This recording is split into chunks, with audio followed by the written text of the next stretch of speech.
Narespondehan nga ng PNP sa loob lamang ng 5 minuto mula sa matawag sa 911 emergency hotline at umabot na nga sa 3,000 sa loob lamang ng halos 2 buwan na pagpapatupad nito.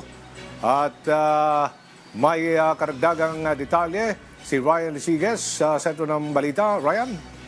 Yes, Aljo, epektibo nga ang 911 emergency hotline ng PNP. Ito ang pinagmalaki ni PNP Chief Police General Nicolas Torre III. Ayon sa hepe ng pambansang pulisya, sa loob ng 8 linggo mula June 3 hanggang July 31, umabot na sa halos 4,000 ang natatanggap na tawag ng saklolo sa pamamagitan ng 911. Mula sa nasabing bilang, Aljo, umabot na sa mahigit 3,000 at 200 ang narespondihan sa loob lamang ng 5 minuto. Narito ang bahagi ng pahayag ni PNP Chief Nicolas Torre.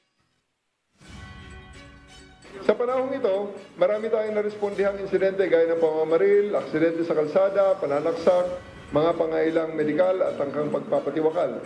Dahil sa mabilis nating pag-aksyon, maraming buhay na iligtas. Dahil dyan, Aljo, nasa 19% naman o mahigit 700 ang hindi narespondihan sa loob ng 5 minuto. Narito muli ang bahayag ni General Torre. Ito ay ating tiningnan at inaalam kung paano natin magawa sa loob ng 5 minuto. Aljo, samantala pinag-aaralan na ng PNP ang pagpapadala ng non-lethal weapons sa tuwing re-responde sa isang tawag ang mga pulis. Kabilang dito ang baton at pepper spray. Sinabi ito ni Torre matapos ang insidente sa Iloilo kung saan napatay ang isang suspect na nag-aamok gamit ang kutsilyo. Sabi ni Torre, nakatanggap sila ng tawag mula sa isang ina dahil sa pagwawala ng kanyang anak. Pagdating sa lugar ng mga rumeresponding pulis, ay inabutan nila ang suspect na nagwawala at imbes na kumalma. Sinugod din nito ang mga pulis. Dahil dito, napilitan ang mga pulis na barilin ang suspect. Nagtamo ng tama ng bala sa dibdib ang suspect na dineklarang dead on arrival sa pagamutan. Narito muli ang pahayag ni General Torre. Ito po ay under review.